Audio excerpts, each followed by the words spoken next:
You know, we're often told, oh, you got sick because you were stressed. But I wasn't stressed.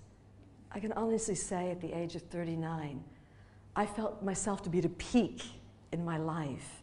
And I felt very fulfilled. I was very much at peace, and I was at home in my own skin.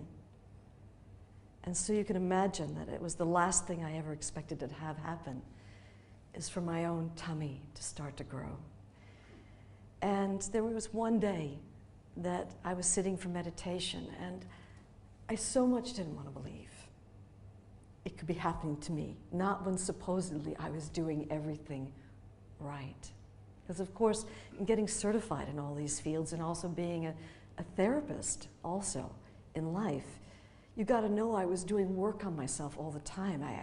I'd go to all the hundreds of seminars, and I was always clearing, always facing my own issues, and I'll be a student, truthfully, till the day I die. And this one day, I was meditating. I'd been meditating since I was at university. I first learned to meditate. So this was no different than any other time. And I don't know, how many of you meditate, actually? Oh, great, a great number of you do meditate. Well, you know how it can happen when you're meditating? That it's like your mind, it starts to wind down and it falls into the background. And I just got left in this bath of stillness, of peace, a wordless stillness. And out of nowhere came a gut knowing that I might be seriously ill. And I need to get real and get myself to an orthodox medical doctor to have all the tests done that are available today. And when I came out of that meditation, just waves of shame came flooding over me. And I thought, what a fraud, Brandon, you are. What a fraud. Here you're certified in all these fields. You travel around the world teaching living health, and that was with Tony Robbins at that time. And so I would give a seminar for 6,000 people, teaching them how to breathe and what kind of food was vibrant for your health, what to cleanse the bloodstream instead of clogged it, you know. And I came out of this meditation, and just this waves of shame came flooding over me. And I thought, what a fraud. Here you're doing everything you believe in, and you might be seriously ill. And so I was too chicken to call my own best friend up, who was going to the kind of medical specialist that I need to go to. And instead I did the chicken's way out, and I went to the local Barnes & Noble bookshop. And I found a book there written by a surgeon who did not advocate hysterectomies, and I'd seen where the weight gain was. And I called the number at the back of the book, and when I spoke to the nurse, she talked to me like I was ignorant, which I was. And she said, do you know who this medical doctor is? This surgeon, she works for the California State Board of Medicine. She couldn't see you for 6, maybe 8 months. And I said, I didn't know that. I just picked up a book. And I said, listen, if there's any cancellations, can you call me? And I got off the phone, and once again, it was just the waves of shame that here I was, having done all this work, teaching all these people how to create vibrant health, and I might be seriously ill. And 3 days later, I was so grateful. The nurse called me back. She says, you're not going to believe this, but there was a cancellation. And she said, would you like it? It's in a couple months' time. So, yes, please. And I didn't know, but the nature of that tumor was that it grows exponentially at a very aggressive, accelerated rate. So by the time I got there, I looked about 6 months pregnant, although I knew that that wasn't true. And I'm not going to go through the whole graphic description of what happened, but she, at the end of the examination, which was very thorough, she said to me, Brandon, you are equivalent to 6 months pregnant with a tumor that's the size of a basketball. And you would have thought, with my whole background being in health and certified in all these various fields, that maybe I would have received that news with a little bit of calm. But I'm going to tell you the truth. I was terrified. My heart was pounding through the roof, you know. My mind was spinning out. And she said, not only that, but you're bleeding internally. We need to have the further test done. We need to find out, is this malignant or is it benign? But it's not going to matter. It's crushing the rest of your organs. Haven't you noticed you can't breathe? And I said, yeah. And I said, I thought that was the extra weight gain. She said, no, it's because the tumor's now pushing into your diaphragm. And it's crushing your diaphragm. And she said, she said, I won't be able to remove it, but you're going to have this surgically removed. And I said to her, please, if you can buy me some time, any amount of time. I'm in the natural health field. I need to be given a chance just to give it my best shot. And she said, well, Brandon, you contacted me because I don't have a tissue here. Sometimes when I go back to that time, I open into the consciousness of that time, and the feelings that were there then come up now as if they're happening now. And so instead of crying out here, I cry out here. Comes out my nose. Thank you, Michael. So, here we go. Thank you. When I go to Japan, I'm never allowed to blow my nose. It's considered extremely impolite, and you lose the face if you blow your nose. So excuse me, I'll dab. So, anyway, she said the reason that you have contacted me is because you read from my book that I practice integrative medicine, and it's such a wonderful thing because right now so many medical doctors are practicing integrative medicine, where they're integrating both the alternative or complementary medicine with their own allopathic practice. But that wasn't so. 18 years ago, that wasn't the case. It was kind of rare. I mean, right now I work with medical doctors and with hospitals and surgeons all around the world. But back then it wasn't such a common thing. And she said, you've chosen me because I practice integrative medicine. And she said, attached to this clinic, we put people on herbs, we put them on cleanses, we get the massages, we do guided visualizations. She said, we even do yoga and meditation. She said, if I thought you could go that route, that is the first route I would recommend. She said, but look at all these case studies here. There's not a single case study of a single woman who has had a mass that large, who has successfully healed herself. She said, so though I may wish you well, you need to get real. You need to get into hospital today, get the further test done so we can find out, is it malignant or benign? But ultimately, it's not going to matter. You're going to have this surgically removed. And after some time, I convinced her to give me some time. I said, listen, if through one of my techniques, I can get the bleeding to stop, how much time can you give me? And after about a 40-minute discussion, she agreed that if I could get the bleeding to stop over the next 3 days, she would give me exactly a month's time. Now, I agreed to that because the truth is I wanted to save my life. And for my own integrity, I had to be able to at least try to give it my best shot. And I walked outside of her offices, and it was in downtown LA. And I got to tell you something. Downtown LA, even though I'm a New Yorker, never been my favorite place. It's polluted and sprawling, and it's not homogeneous, many skins like we have in New York City. It's definitely not my favorite place. It's kind of a glossy place, very Hollywood, And yet something happened to me that day that I will never forget. I stepped outside her offices and into the LA sunshine, and by this time I'd finally called my best friend up, and she was with me. And at this point, my mind, it was just reeling out of control, and my heart was pounding through the roof. And I stepped into that LA sunshine, and in front of me, there was a mimosa tree. It's a beautiful tree that we don't have here in this country. But it's a tree I hadn't even noticed going in. It had golden blossoms on it that looked like golden rain. And as I stepped outside, even though my mind was whirring out of control, I looked at this tree and I was stopped, absolutely arrested by its beauty.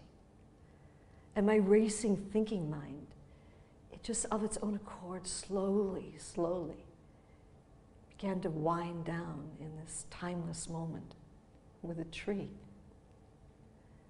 And finally, it fell away into the background. And out of nowhere, waves of gratitude came. Gratitude for being allowed to see a beautiful tree. See that I'm allowed to see the color yellow and smell a fragrance that I had not smelled coming in to her offices. And as I just stood there looking at a tree, out of nowhere in the silence came a gut knowing. Somehow, I would be guided to heal. And I didn't have a clue what that was going to be. But I was so grateful at that time for the work of Dr. Deepak Chopra. Now, at that time, you got to know, 18 years ago, Chopra was not the guru he's become today. He was a medical surgeon, working as chief surgeon general out of Boston Medical Hospital. And he'd done a radical thing. Not so radical now, but then, think back. Back then, the radical thing that he'd done is he decided that as a career study, he would study people who survived from serious illness without drugs or surgery.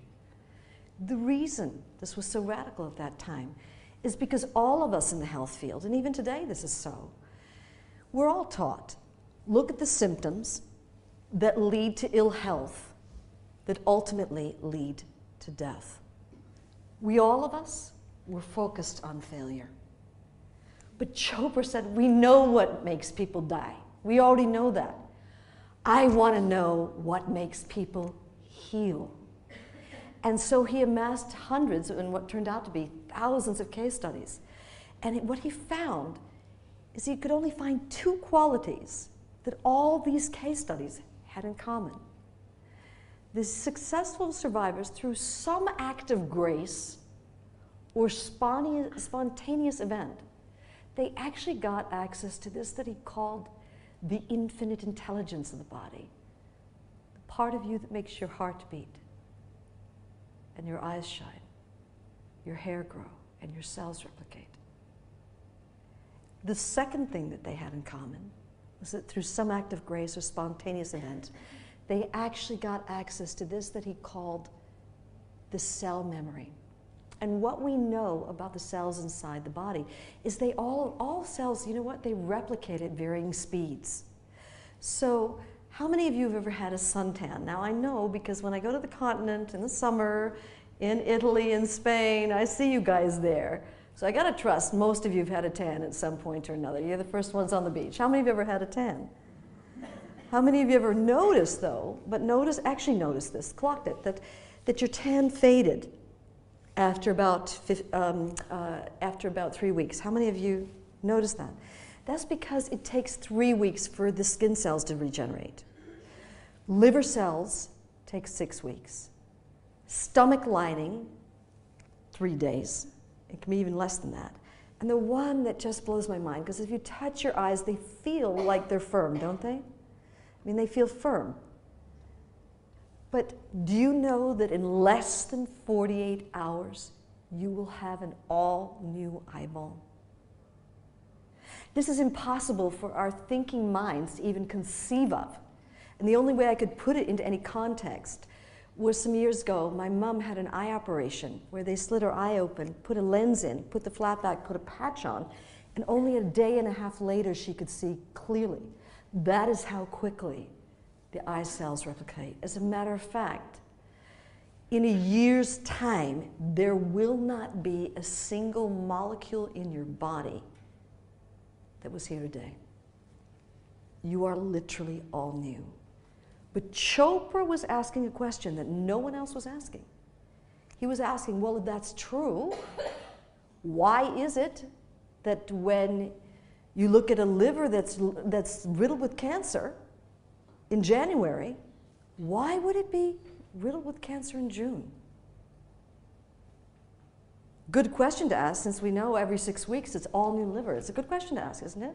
And what he postulated at that time, which has only subsequently been discovered by scientists working all around the world, out of Washington, D.C., with the American military, with the Russian military, is that stored inside our cells, because we know the cells, they replicate, right? And what they found is that when you feel a strong emotion and you repress it, and they can watch this in the lab, this is irrefutable. They can watch what happens to your biochemistry.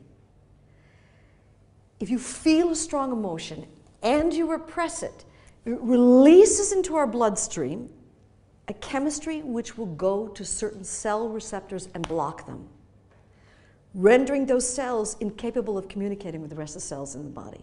And if over time, illness is going to happen in the body, the chances are it's going to happen where the cells are blocked, right? Conversely, what we also know is true is that when we feel our emotions openly and freely, our cell receptors remain open.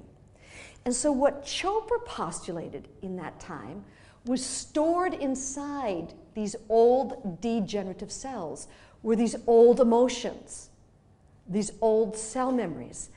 And before that cell generation died, it passed on its consciousness and its programming to the next cell generation. So the next cell generation was born as an exact replica of the previous cell generation. And so this emotional block, these cell memories get passed on from one cell generation to the next. And what he found was that successful survivors had in common was that through some act of grace or spontaneous event, if they spontaneously went and got access to the consciousness stored inside the degenerative cell and somehow released it, when the new cell was born, it was born devoid of that old consciousness. So that he had amassed all these case studies. I'd seen many of them. I'd studied with Chopra, so I knew the possibility, but I gotta tell you something. You can know all the science on the planet. You can see the case studies, you can understand the statistics, you can even have seen what the blood looks like and seen the biochemistry. But unless you have a method, it is nothing more than a wonderful science and an inspiring example of possibilities. Do you understand? That was where I stood. And so you can imagine, I had this knowing arise inside of me that somehow I would be guided to heal. And so I'm not going to take you through my whole journey, but what I am going to tell you is this. I was put on a radical, spiritual, life-transforming journey. Part of the gift of that journey was I found a means for all of us, not just myself, but for people from all walks of life, from all different religions, from all different beliefs, to go on a direct, repeatable, very down-to-earth, very real journey inside yourself, where you go inside the body and you uncover old cell memories, old emotional blocks, and you go through a process that you put yourself through with the support of someone else, a process of releasing what was stored there. You go through a process of forgiving, of letting go, so that when the new cells are born, they're born devoid of that old consciousness. And so the journey was born out of direct living experience. And what's happened since that was born, I had the feeling, perhaps this didn't happen to me. I mean, mine was quite a radical journey. It took 6.5 weeks for a basketball-sized tumor to leave.